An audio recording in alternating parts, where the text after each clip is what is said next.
नमस्ते खुसरो बच्चों।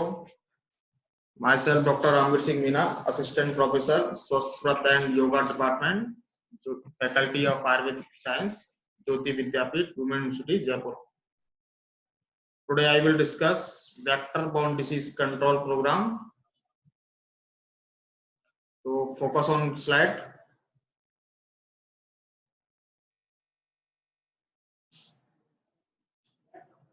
National vector borne disease control programme, जिसको शॉर्ट फॉर्म में NVBDCP कहा गया है, national vector borne disease control programme. तो पहले पढ़ेंगे अपन वेक्टर क्या होते हैं। तो वेक्टर के कई बार आपको पूछा जाएगा एपिडेमियोलॉजी में भी, और यहाँ भी आपको होते क्या है कि vectors are living organism that can transmit infectious pathogens between humans, या तो मानव मानव में आपस में, या और फ्रॉम एनिमल टू ह्यूमन, या किसी जानवर के द्वारा मनुष्य में। जो संक्रमित करते हैं, पैथोजन को फैलाते हैं, उनको वेक्टर कहते हैं। Many of these vector are blood sucking insect. इनमें से कई जो ऐसे हैं जो केवल रक्त का चूषण करते हैं, which inject disease producing microorganism during a blood meal from a infected host, human or animal, at later transmit it into a new host. यानी कि एक व्यक्ति अगर कोई संक्रमित है किसी बीमारी से, अगर उसमें वो ब्लड का शक करके किसी दूसरे को वाइट करेंगे या किसी दूसरे का ब्लड शक करेंगे, तो वो जो माइक्रो ऑर्गेनिज्म है या पैथोजन है जिनकी वजह से वो डिजीज फैल रही है, वो दूसरे व्यक्ति में ट्रांसमिट हो जाएंगे।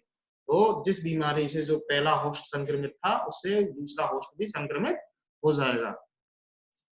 तो याद रखने कि after the pathogen has replicated, और उसके बाद वो रेप्लिकेटेड यानी उनमें वृद्धि होने लग जाती है, मल्टीप्लिकेशन होने लग जाता है।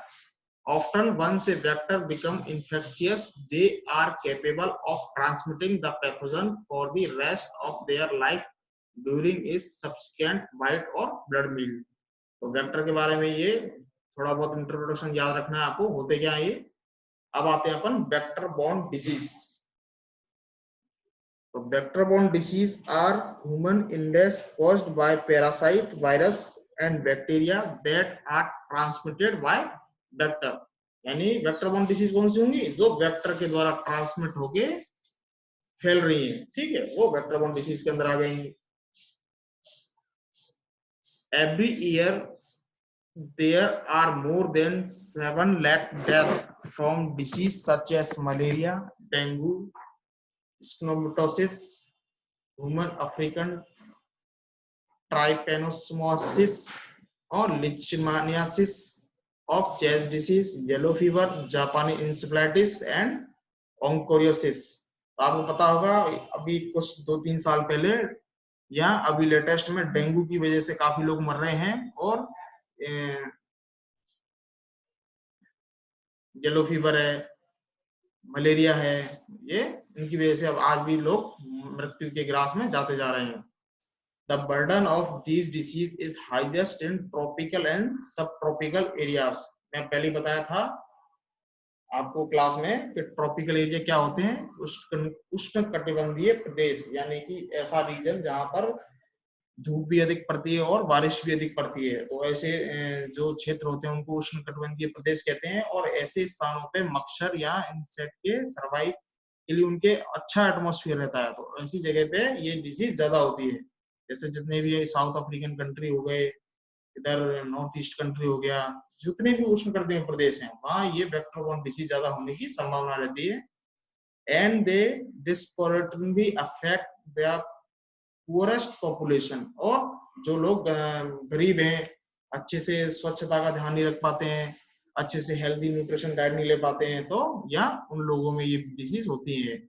Since 2014, major outbreak of dengue, malaria, chikungunya, yellow fever, and Zika have affected population. काफी पॉपुलेशन को प्रभावित किया। Claimed lives and overwhelmed health system in many countries. Other diseases such as chikungunya, leishmaniasis, and lymphatic filariasis cause chronic suffering. Life long morbidity या disability and occasional स्टिग्मेटेशन। पता होगा आपको फाइलोसिस की वजह से, जिसको हाथी पांव बोलते हैं, पैर एकदम सूज जाता है, हाथी के जैसा हो जाता है, स्वेलिंग आके, तो एक डिसेबिलिटी उत्पन्न हो जाती है बॉडी में। ठीक है, यानी डिसेबिलिटी जो बॉडी वर्क करने में जो अंग सक्षम ना हो वो डिसेबल हो जाए, यानी काम का नहीं रहा। Distribution of vector borne disease is determined by a complex set of demographic, environmental and social factor. तो ये कई फैक्टर हैं जिनके ऊपर वेक्टर बोर्न डिसीज का निर्भर करती है। इस जगह इस डेमोग्राफी वजह से या ऐसा एनवायरमेंट है या सोशल फैक्टर की वजह से वहां वेक्टर बोर्न डिसीज फैलती है। तो ये 3 मेजर कारण हैं, उनको ध्यान में रख के इनकी स्टडी की जाती है। अबाउट प्रोग्राम, अब प्रोग्राम के बारे में चलते हैं। पहला आ गया वेक्टर के बारे में, और दूसरा हो गया वेक्टर बोर्न डिसीज कैसे उत्पन्न हो रही है, क्या क्या कौन कौन सी डिजीज इसके अंदर इंक्लूड की गई है। अब प्रोग्राम के बारे में, it is central nodal agency for prevention and control of 6 vector borne disease. तो ये 6 वेक्टर बोर्न डिसीज कौन कौन सी है, ये आपको याद रखना जरूरी है। अगर वेक्टर बोर्न डिसीज के बारे में 10 नंबर का क्वेश्चन आ गया तो आपको पहले जो 6 वेक्टर बोर्न डिजीज है उनके नाम पता होने चाहिए।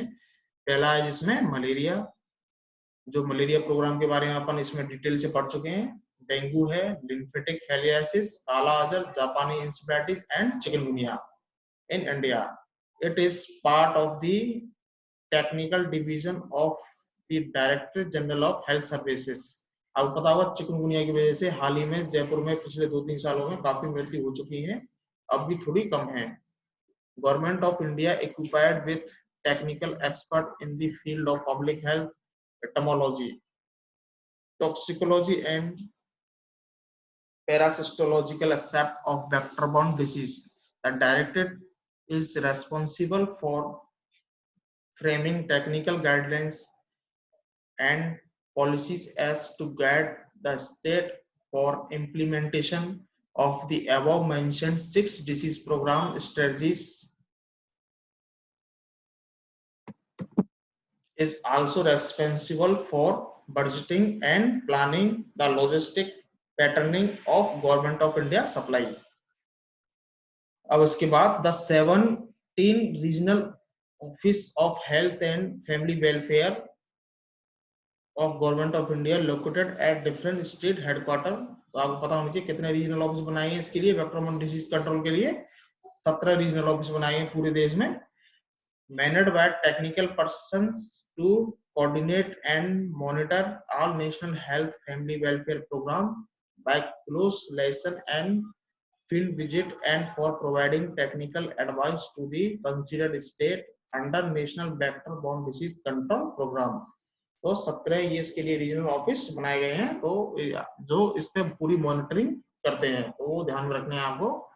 The offices are stated with the responsibility of conducting the etymological study in collaboration with zonal etymological setup of the state during resident study, cross-checking of blood slides for quality control, capacity building of the state, etc. ये सारी चीजें, ये जितने भी regional office बनाए गए हैं वो सब कुछ ध्यान रखते हैं, पूरा सैंपल लेके कि कितना इस डिसीज का प्रेवलेंस इस पर्टिकुलर एरिया में ज्यादा है या कौन सी डिसीज ज्यादा हो रही है, या 6 जो ये वेक्टर बोर्न डिसीज में से कौन सी ज्यादा है, तो उसको कंट्रोल करने के लिए पूरा ये अच्छे से मॉनिटरिंग करते हैं। तो ये कंप्लीट हो गया। तो आपको ज्यादा नहीं है इसमें वेक्टर बोर्न डिसीज में, एक तो 6 मेजर डिसीज है, उनके नाम याद रखने कौन कौन सी है इसमें, और वेक्टर क्या होते हैं, वेक्टर बोर्न डिसीज क्या होती है, और इस प्रोग्राम क्या है, ठीक है, और कितने उसके सेंटर बनाए गए हैं, ये एक इंट्रोडक्टिव व्यू आपको पता होना चाहिए।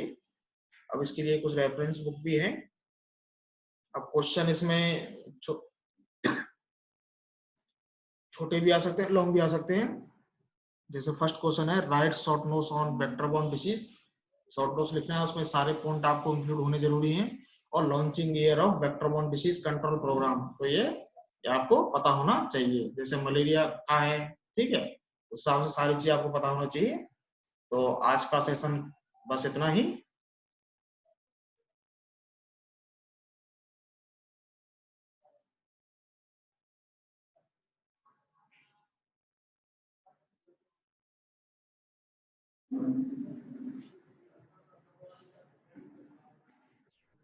है गई।